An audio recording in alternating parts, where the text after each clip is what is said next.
recomendações, curiosidades e muito mais. Está no ar mais um 30 Minutos, sua meia hora alucinógena de literatura.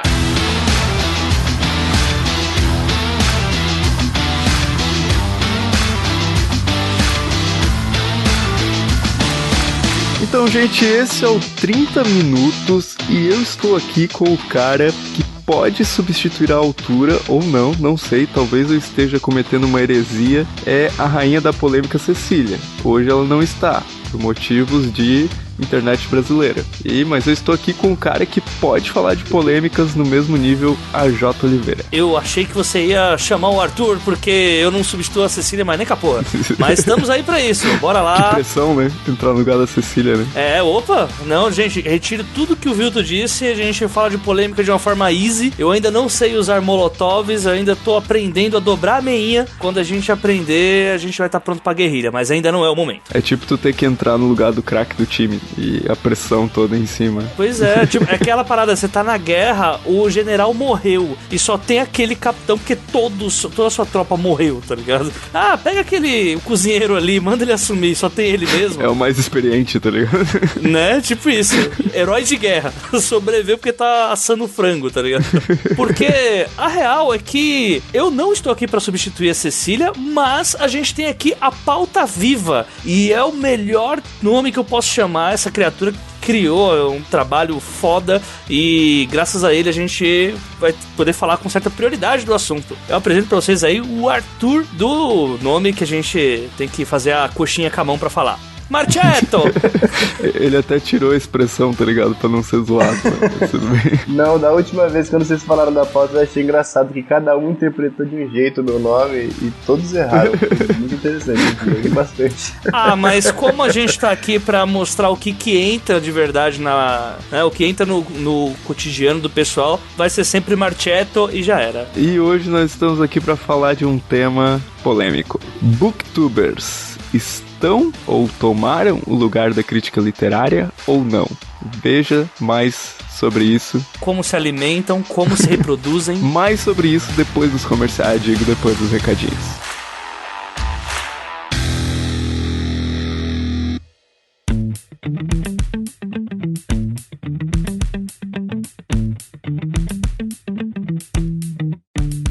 Oi gente, aqui é o Beber, vindo falar aqui nos recadinhos desse episódio especialíssimo do 30 Minutos, porque a gente tem o Arthur conosco. Pra quem não sabe, o Arthur é um ouvinte que veio nos ajudar aqui na produção do podcast fazendo pautas pra gente. Então nada mais justo que quando viéssemos falar do assunto do mestrado do Arthur, ele participasse aqui também. Se vocês também querem ajudar o 30 Minutos, vale sempre, como eu gosto de lembrar a vocês, a ajudar a manter o podcast através do nosso Padrim, através do PicPay, que são formas com que você colabora financeiramente e retorno você mantém esse podcast no ar, faz termos novos episódios, além da gente disponibilizar uns conteúdinhos extras ali para incentivar vocês a não desistirem de nos apoiar. Mas também, se vocês quiserem ajudar de outras maneiras, sempre há importância de divulgar, né? Como é que vocês vão dizer que gostam do 30 Minutos se não estão tentando fazer todo mundo também escutar isso aqui? Então espalhe essa maluquice aqui e espalhe também as outras maluquices que a gente está fazendo lá no site do Audiocosmo. O AJ Oliveira começou a publicar uma série especial de episódios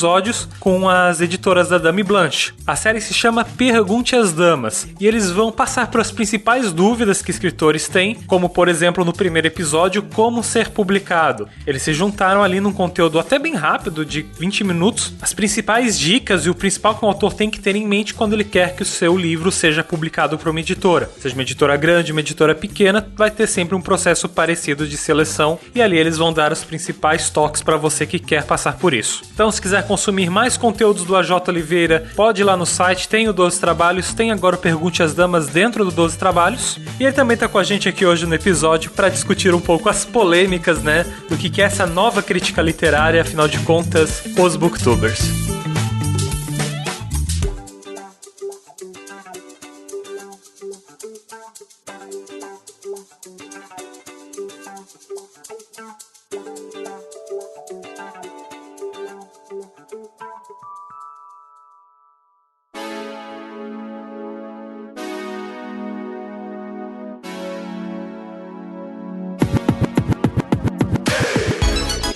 Então, diante desse tema polêmico aí, né, de booktubers, crítica literária, toda essa confusão, que rola, que não rola, e etc, e coisas que até eu tô um pouco por fora, por isso que a gente tem o AJ, que é o cara ligado nos Paranauês, e também, né, temos a pauta espetacular do Arthur, que é o cara, né, que transforma lendas urbanas em realidades, que são as pautas do 30 Minutos. Então, se você ouviu aquele podcast lá sobre a Tropicália, que vai estar o link aí no post, foi obra do Arthur, nós com certeza não pesquisaríamos tanto a respeito. E o Arthur também produziu aí um artigo analisando essa relação dos booktubers com a crítica literária, e que vai aí pautar a nossa discussão de hoje, embora, né, não esperem coisas muito que não fujam da sanidade, coisas desse tipo que vocês já estão acostumados. Enfim. Só vai ter coisa que começa com "na minha opinião". Pois é.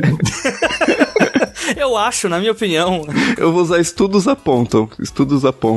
Não, porque tem gente que acredita, cara. São tempos difíceis pra mandar esse negócio de estudo, cara. Então, mas entrando no tema, né, a gente tem duas coisas que na realidade são bem diferentes, né, cara, que é o booktuber e a crítica literária. Então eu queria ouvir mais de vocês, assim, como é que vocês veem aí essas diferenças, e nós vamos deixar o Arthur por último, que eu acho que ele vai ter mais a falar. Então pode tocar a bola, Jota. Na verdade, eu acho que dá pra gente começar primeiro com o Arthur, né? Pra ele colocar pra gente o princípio do que é considerado crítica literária e partir um pouco pra parte do YouTube, né? Pra começar a falar sobre por que tem essa confusão hoje, né? Bom, existe uma diferença principal aí, né?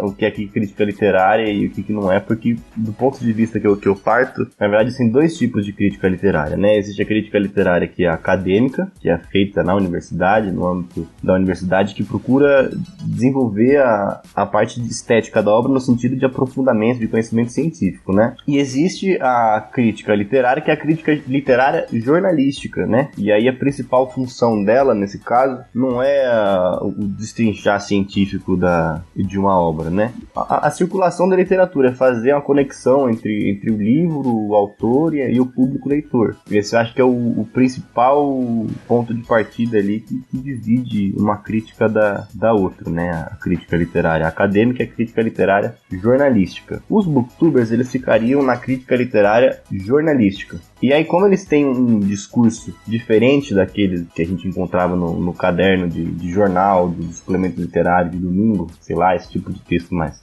formal, ele fica também num outro tipo de produção literária, né, de crítica. Ele fica mais no âmbito de uma conversa mais desinteressada, de aproximação, de discussão, uma coisa desinteressada mesmo, de conversa com os outros leitores, né, de chamariz, que é uma coisa um pouco diferente da resenha do jornal, mas não muito também. Eu acho que essas são as principais diferenças da crítica literária que a gente vê hoje, né, que gerou tanta discussão no ano passado. No ano passado, pra quem não acompanhou, né, a gente teve um pouco depois da Bienal, coisa de um mês depois da Bienal, uma treta literária que rolou falando sobre o direito que booktubers tinham ou não de fazer resenha, né, calcando de que resenhas são coisas que só podem ser feitas por críticos literários ou jornalistas que pudessem ter, sei lá, vamos deixar bem claro aqui, um diploma que pudesse dar pra ele o direito de poder falar sobre literatura com propriedade. Boa parte do que leva essa discussão, ao meu ver, é uma baita de uma confusão que acontece nesse comparativo, como se o booktuber fosse uma evolução da crítica literária, né? Como se uma coisa gerasse a outra, fosse apenas uma migração de mídia por conta da evolução tecnológica que a gente tem, e naturalmente seria passar do papel pro vídeo. Sendo que, na verdade, quando a gente fala sobre o booktuber, a diferença entre hoje a pessoa que vai no YouTube ver a resenha de alguém ou ver a opinião de alguma pessoa sobre um livro que ela acabou de ler é muito diferente de eu ir no jornal e ver uma análise técnica, ou senão, até mesmo, vamos supor que um canal de crítico literário teria um público muito diferente, já que pela geração que a gente tem hoje, aquele espectador do YouTube, ele tá indo até aquele influenciador influenciador porque ele se identifica com uma pessoa que tem uma bagagem de leitura que pode, em grande maioria dos casos, ser parecida com a dela, e a partir dali ela toma como único critério se aquela pessoa, o que aquela pessoa gosta de ler, pra ela também ter ali simplesmente poder fazer uma lista maior de coisas que ela vai ler futuramente, não ter uma análise sobre técnica de escrita, o que aquilo fala sobre a sociedade, ou, enfim, 1001 coisas que você vai analisar numa crítica, né? O Arthur acho que pode me corrigir se esses padrões não tão dissociados, né? De um ponto do ponto do crítico e o ponto do youtuber mais contemporâneo, né? Já que é uma coisa mais...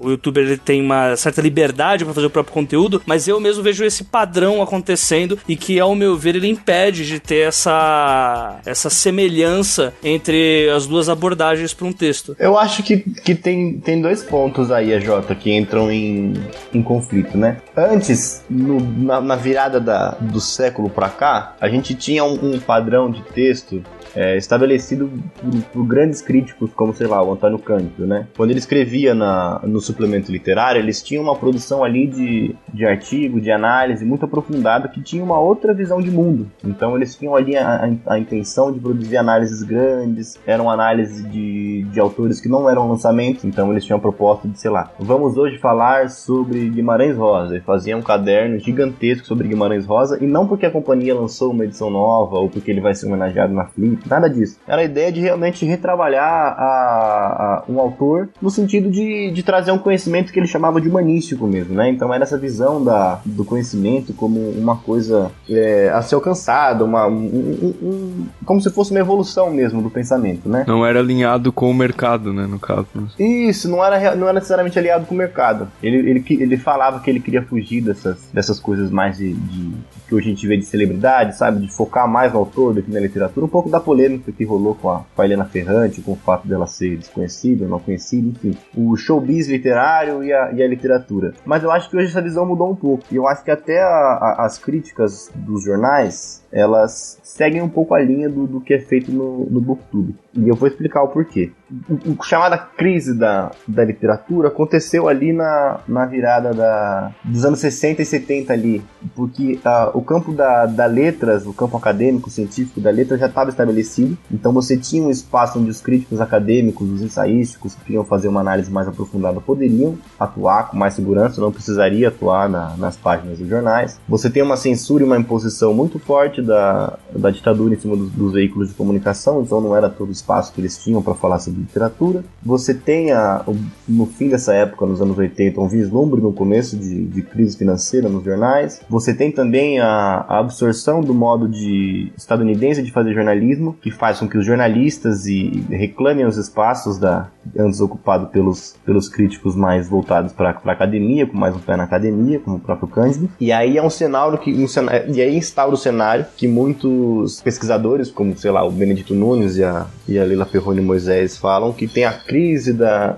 literatura. É porque ela passa a sair desses espaços, porque esses espaços não comportam mais a quantidade de crítica feita. Então a gente tem hoje uma crítica nos jornais que não é mais tão analítica como antes. Ela obedece essa ideia da resenha. Então se você abrir hoje um jornal, você não vai ver de fato aqueles textos antigos que estavam preocupados em falar de autores consagrados, canônicos. Ela vai falar do que está em pauta no mercado editorial. Então se teve um relançamento do Guimarães Rosa, é possível que ele esteja lá, mas por conta da resenha, do relançamento, ser pautado pelo mercado. E aí os booktubers, eles seguem essa lógica. Só que o que acontece? Como os jornais são empresas de mídia maiores, são empresas que não conseguem abarcar todo tipo de produção, todo tipo de nicho, eles acabam investindo em pessoas específicas, em nomes maiores, em pessoas que têm mais repertório, enfim, é uma questão lógica de plano de negócio mesmo, né? Se eu tenho pouca página, pouco espaço, eu preciso falar de coisas consagradas, eu não tenho espaço para contratar o mesmo tanto de vozes que o YouTube comporta, por exemplo. Então você tem essa proximidade. Eu entendo que essa impressão de duas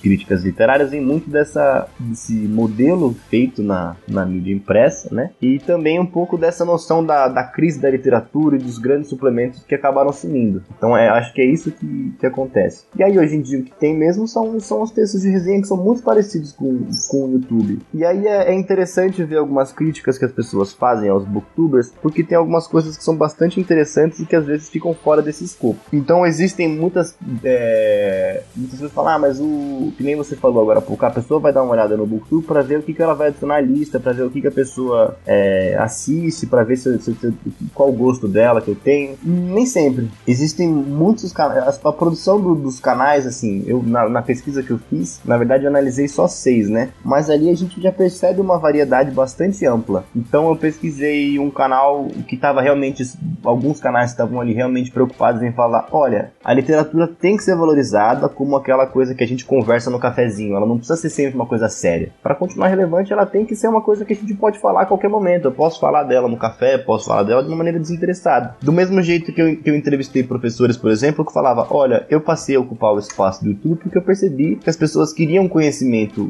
a gente cria um saber científico na academia que não circula e as pessoas têm interesse em alcançar. Então você tem vídeos no canais dele que não são resenhas, são vídeos sobre o que é ficção científica, qual é a história da ficção científica, qual que é o papel dela. Do mesmo jeito que a gente tem, por exemplo, booktuber fazendo projeto de leitura sobre Pactos Fáusticos, sobre Virginia Woolf, sobre Ulisses. Então depende muito de como a gente enxerga também, né? E como é o olho do furacão, esse espaço do YouTube está começando a se configurar, de se fortalecer agora, né? Essas polêmicas mostram só que como de fato o booktube está começando a se solidificar, né? Quando você cruza uma fronteira ou como você começa a estabelecer um padrão novo que não era comum, como o fato de cobrar ou não pela resenha, gera um pouco de rebuliço justamente por ser uma esfera de informação, uma coisa que está começando a ser legitimada, né? As pessoas falam, puxa, não é mais aquela visão antiga do que é o booktube, agora as pessoas sabem e discute-se o que é certo e o que é errado.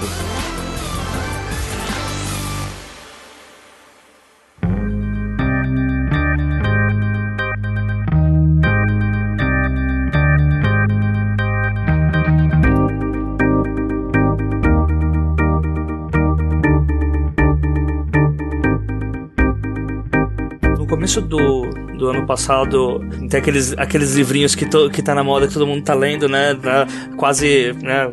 O Bauman, o Yuval Harari, uma galerinha aí que tá meio que na moda aí pra falar sobre futurologia, psicanálise, essas coisas, né? E eu tava lendo Sapiens e o Yuval Harari, ele fala que nós estamos num momento geral em que a tecnologia ela tem evoluído tanto que pelo fato da gente não saber aquilo que vem pela frente, não conseguir acompanhar boa parte da tecnologia que vem se desenvolvendo enquanto a gente tá aqui contemporânea a nós, né? Levando em conta acho que a frase que melhor resumir isso é que a gente tem tanta tecnologia hoje que a gente não sabe nem o que fazer com ela, que as nossas ideias elas não estão tendo tempo de evoluir, e é muito mais fácil, ao invés de eu olhar pro booktube e entender uma coisa como uma coisa nova, eu tentar assemelhar com algo que já tá dentro da minha cabeça, com uma concepção que eu já tenho na cabeça, e tentar colocar as regras daquilo que eu já vivi pra tentar pautar isso, que ao meu ver é uma coisa completamente nova, porque até mesmo as resenhas de jornal, elas eram pagas, o jornal pagava pra essas pessoas fazerem a resenha, e a desculpa é uma palavra muito pejorativa, né, mas vamos colocar o seguinte, que o que era colocado é que a pessoa ela tava recebendo pelo trabalho, o famoso, eu tô recebendo pelo estudo que eu tive pra chegar a esse grau de resenha. O que é diferente do booktube, que quando você recebe pra fazer uma resenha, você não tá pagando pra que a pessoa ela dê a opinião dela, porque a opinião dela vale, sei lá, 5, 10 mil reais por um vídeo de 6 minutos. Você tá pagando pelo número de seguidores que ela tem. Você tá pagando exatamente a divulgação, e não pela capacidade intelectual que a pessoa tem pra dar ênfase a pontos da sua história que uma pessoa comum, né, uma pessoa mais popular não teria essa capacidade, né? Quem acompanha aí, tipo, grupos de escritores no Facebook e em outros lugares, nos próprios comentários do YouTube, que são, né, um poço sem fundo, né? Eu não sei porquê, cara, eu sempre leio os comentários, cara. Eu não sei porquê. Não faça isso, cara. Esse é um puta erro. Sim, essa é uma falha de caráter que eu tenho. E é uma coisa que os autores vivem reclamando, né? Ah, eu não consigo vender, eu não consigo espaço e tal e tal. Aí quando vem um cara, porque geralmente é bancado mais por autores independentes, pelo menos na experiência que eu tenho, do que por editoras, quando vem um cara paga pra alguém fazer uma divulgação do livro dele, que é isso, né? Uma resenha patrocinada é uma divulgação, é uma publicidade. Todo mundo fica criticando, todo mundo fica caindo de pau, sendo que, tipo assim, se ele tivesse alguns anos atrás anunciado numa revista, que era um dinheiro absurdamente maior do que se paga pro YouTube, seria a mesma coisa, assim, de certa forma, sabe?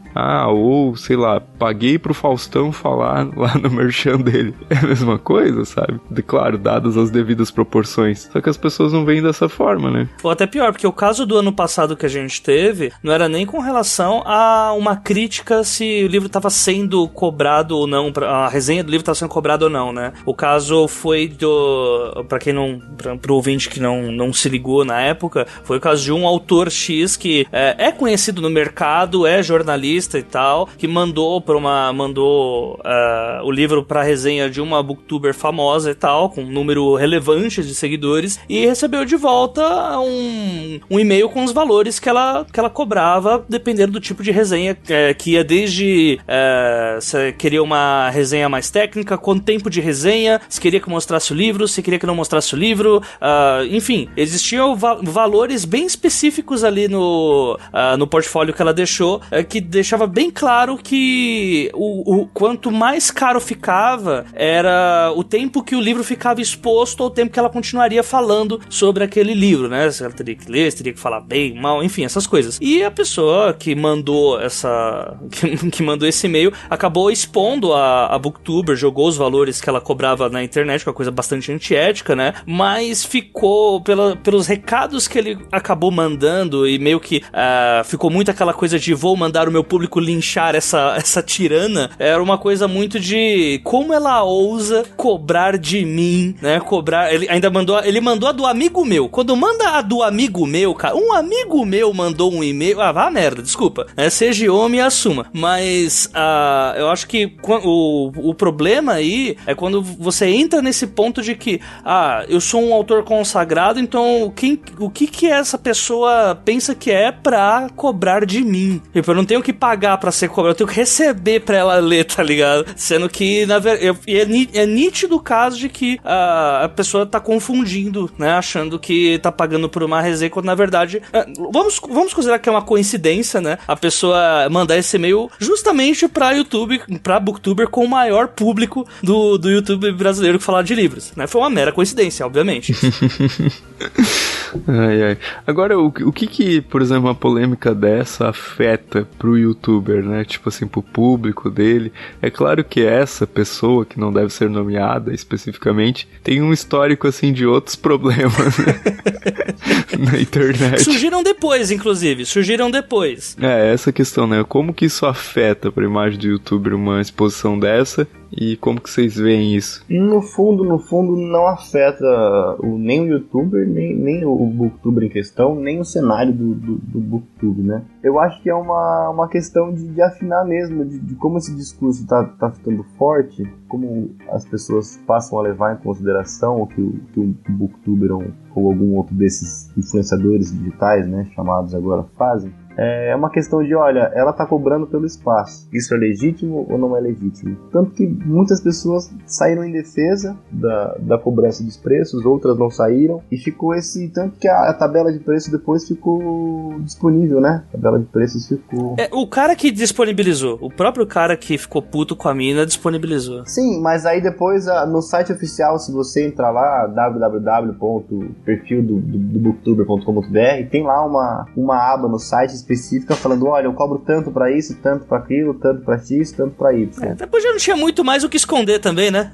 Não tinha mais o que esconder, né? Exatamente, mas assim, eu acho que foi uma discussão que falou, olha, booktubers podem cobrar pelo trabalho, sim. Mas a questão, eu não aprofundei muito a questão do mercado no meu trabalho. Mas o que eu percebi foi assim, eu entrevistei 6 perfis, 3 deles pequenos, um de médio porte e dois de médio porte e um de tamanho grande. Desses 6, o maior era o que tinha um índice grande de publi-editoriais, que deve ganhar uma renda ok do site. Os outros 5 não só não tinham uma renda frequente no site, assim, pegavam um publi ou outro, como falavam claramente, olha, eu não tenho intenção nenhuma de ganhar dinheiro com o BookTube. Eu faço porque eu gosto, eu faço porque é uma coisa que me dá vontade, as editoras acabam mandando, porque de fato eles têm seguidores. E uma coisa que é interessante também foi que, acho que o AJ falou agora há pouco, olha, a empresa não está comprando por conta do que ele está dizendo, mas por conta dos seguidores. Mas tem uma outra, mas não é só, eu acho, né?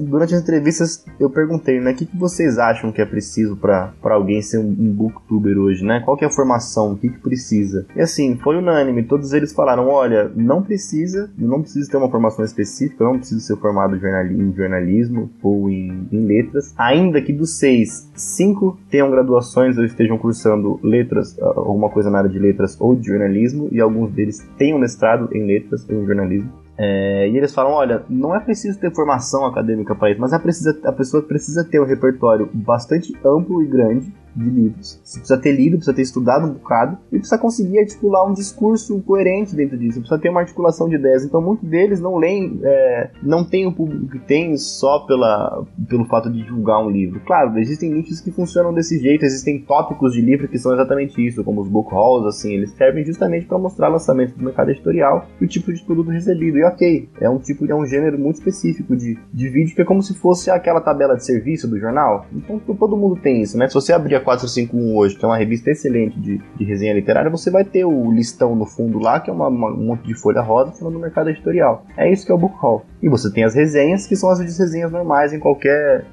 outro canal que tem. E para essas resenhas eles falam, olha, é preciso que a pessoa tenha uma capacidade de articular o discurso, um conhecimento, ele não precisa ter formação específica, mas a pessoa precisa saber minimamente do que ela está falando, precisa conseguir articular, senão é claro, a gente vê que a pessoa não está sabendo do que ela está falando. Então eu acho que existe um pouco dos dois, sabe? Existe uma preocupação com de fato, formação intelectual, com de fato o que está sendo dito ali, e existe também, claro, a questão dos seguidores, de para quem que ele está falando, de com quem que ele está falando. Tá, acho que é isso.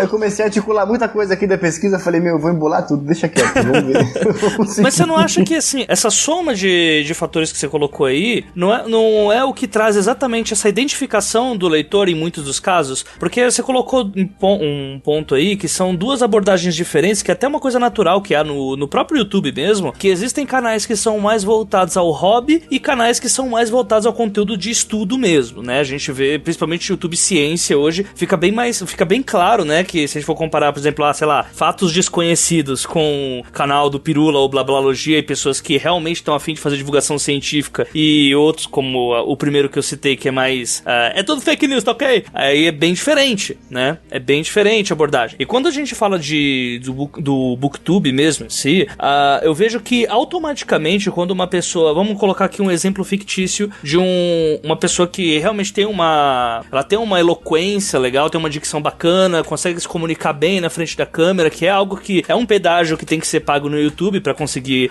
um certo engajamento, mas os livros que aquela pessoa lê acaba fazendo com que um determinado público se identifique. Se eu pego hoje eu tô procurando, vamos supor aí que eu acabei de ler, sei lá, o Love Simon, né, que lançou pela Intrínseca, se eu não me engano. E aí eu vou lá ver o que eles acharam do livro, ou antes pra saber se eu compro ou não, ou depois pra saber se o que eu achei era aquilo mesmo ou não, pra ter uma segunda opinião sobre aquilo. Se eu me identifiquei com a forma com que o dono do canal fala sobre aquele assunto, se minha opinião bate muito com a dele, e querendo ou não, a gente vive num período de bolhas hoje, e isso toca muito boa parte do que a gente consome, é muito mais fácil eu clicar num próximo vídeo e acabar fazendo com que aquele canal seja uma referência para que eu consiga seguir para que eu possa seguir futuras leituras, do que se eu for num canal que fala de vários livros diferentes e que não tem um padrão, ele não segue uma linha editorial, né? A gente pode até colocar o próprio 30 Minutos aqui como podcast, que existe não vou falar que é uma linha editorial, porque faz a coisa parecer muito mais mecânica do que ela realmente é, mas há pessoas no 30 Minutos que preferem um tipo de literatura literatura que acaba trazendo ouvintes que são daquele nicho, né? Que leem em grande parte esse tipo de livro. E acaba trazendo esse engajamento. Quando a parte de divulgação, até seja das editoras, seja de um próprio autor independente que vai pagar por uma resenha, lógico que se fizer a coisa certa, você consegue colocar os targets certinhos para que aquele público potencial que vai querer ler a tua obra vai ser afetado de acordo com o canal, ou o podcast, ou o blog que você tá divulgando, saca? Isso, mas é exatamente isso mesmo. A lógica da crítica é mais ou menos essa. As pessoas se interessam não só, elas se interessam pelo crítico, por uma crítica, enfim. Não só pelo que aquela pessoa consome, porque no caso dos booktubers, não só pelo que aquela pessoa lê. Muito mais importante, talvez tão importante quanto, pelo que eu vi dos relatos, não é o que aquele booktuber tá lendo. Então, por exemplo, uma polêmica muito famosa no 30 Minutos. A pessoa que vai abrir o 30 Minutos pode ver lá uma resenha. Haruki Murakami, vai ver o episódio do Haruki Murakami. Mas aquela pessoa tem que se identificar não só pelo gosto do podcast, mas ela tem que se identificar com a opinião. Então, se ela ouvir o podcast do Haruki Murakami e tiver só o Vilto falando muito bem do Haruki, falando, nossa, Haruki é excelente, maravilhoso, vai atrair um tipo de pessoa. Se tiver a Cessi falando, eu odeio Haruki Murakami, eu não acho ele tudo isso, entendeu? A pauta, em tese, é a mesma, mas também o que é dito sobre o livro também influencia, nesse caso. Então, a lógica não é recente, assim, precisa ter essa identificação mesmo, pelo que é lido, pelo que é dito sobre o que é lido. E o interessante é perceber que essas pessoas se aglutinam ao redor dos canais ou dos podcasts. Na verdade, é como se cada canal agora fosse uma mini revista, né? Então, por exemplo, a gente tem canal que fazem só entrevistas com autores. Tem canais que fazem book haul, que fazem cobertura de eventos. Tem canal que faz entrevista com autor. Então, assim, cada canal tem um pouquinho. Tem um dos canais que eu entrevistei era de uma booktuber que é drag. E aí tem várias performances no meio do canal. Então, assim, depende muito também realmente são revistas, são propostas que cada um apresenta. Tem uma diferença que é bem interessante entre esses dois pontos, né? Que você citou que a gente tinha a crítica acadêmica e a crítica do jornalista em si, né? E eu vejo que o jornalista acaba perdendo muito espaço hoje, não só por conta da crise dos jornais que a gente tem, mas também porque quando você tem uma crítica hoje que ela é muito mais técnica, fundamentada de toda uma base acadêmica, existe uma tendência dela ter uma cauda longa muito grande, até ser tomado como estudo mesmo daquela história, né? Enquanto o BookTube hoje ele é muito mais utilizado para você fazer buzz, né? Você consegue numa tacada só, uma editora vai lá e manda os livros para vários booktubers já para ter várias pessoas falando do mesmo assunto ao mesmo tempo, né? E conseguir um número de vendas em um prazo pontual, né? O objetivo não é ter uma cauda longa, mas sim já chegar dando um boom de vendas logo de início. E o jornalista acaba meio que ficando por fora disso, porque não tem tanto além de a gente estar perdendo a tradição de ler o jornal, tá se perdendo pra tecnologia, né? Porque eu não sei se a imprensa fica tão de fora, assim, eu acho que o jornalista, ele continua, eu acho que existe um problema do jornalista, aquele da redação, o do dia a dia, sabe? Que tem que cobrir 15 matérias por dia, bater tudo no mesmo dia, ouvir bronca do editor, mas eu acho que os outros jornais, os outros jornalistas, eles estão se adaptando, né? A gente tem tem revistas exemplares que são modelo tradicional. A gente tem o Suplemento Pernambuco, que é um suplemento literário tradicionalzíssimo, que tem bastante referência na área. Tem o Jornal Rascunho, tem a revista 451, que são revistas bastante ligadas, assim, tradicionais. Eles não têm muita inovação no sentido de, nossa senhora, tem novas mídias. Não, são revistas impressas que trazem resenhas. E existem sempre os livros do momento, os livros do momento sempre estão lá. Então aqui, ó, tenho a 451 aqui do meu lado, e aí você vê que tem diversos lançamentos aqui. Então tem a contracapa do Guimarães Rosa, daquela edição nova polêmica, da Companhia das Letras. É que a gente tá falando de revistas de nicho mesmo, né? Eu tô falando mais com relação a, por exemplo, uma resenha na Folha de São Paulo, ou na época, meio que acaba perdendo pra esses pontos. Exatamente, esse tipo de conteúdo do dia a dia que eu acho que talvez tenha um pouco menos de relevância no dia a dia. Entendi, mas eu acho que eles estão se adaptando ainda, eles estão procurando formas de atingir ainda. A CBN, por exemplo, bota a coluna do José Godoy de literatura em formato de podcast. Então, acho que existe um movimento ainda, que a imprensa está tentando se encontrar. O que não foi o que mostrou o cara da polêmica do ano passado.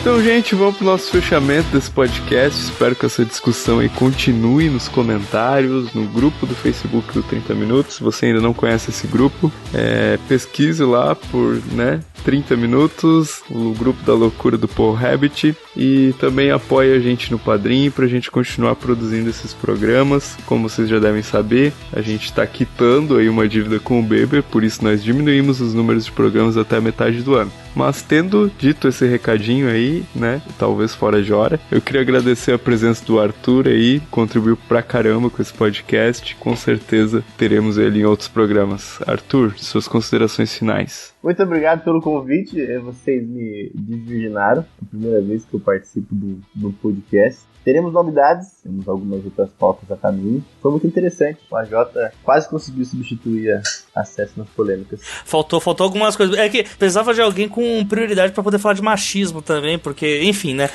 A gente deixa isso pra uma próxima pauta. Booktubers Parte 2. E a Jota, alguma coisa ainda a acrescentar?